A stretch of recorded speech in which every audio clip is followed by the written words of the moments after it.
I was born and raised in Harlem, New York.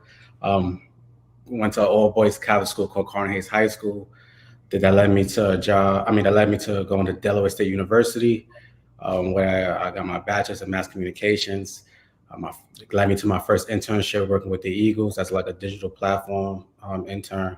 That's when I learned about posting on social media sites, websites, and I knew I wanted to stay in that lane instead of working at a newspaper.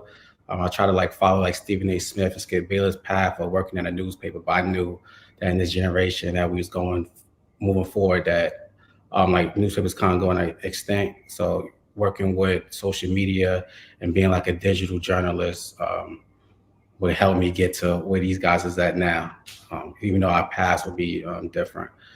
My first job actually was at a news station called Newsmax, and that's why I was production assistant. You know, it was hard to get sports jobs out of college because at my HBCU, we wasn't, you know, I didn't go to North Carolina, do like one of those journalism big programs that, okay, they see I went to Syracuse and they just give me a job in sports. You know, it don't really work that way. We don't have like the same internship opportunity. So I had to really just get my foot in the door through news. So I was doing hard news.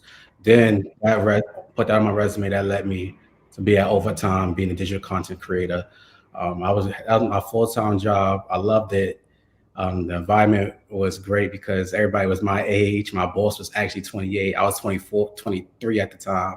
So it was a different type of feel having my boss be like close to age. So the way we talked was like was different from how I worked at like other jobs when I was younger.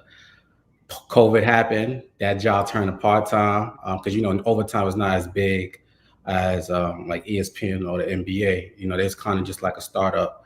It wasn't a startup, but they just started maybe like a 2012. So around this time, this is 2019, 2020. So they kind of still new. So they didn't have the money to pay this new NBA app that we was going on.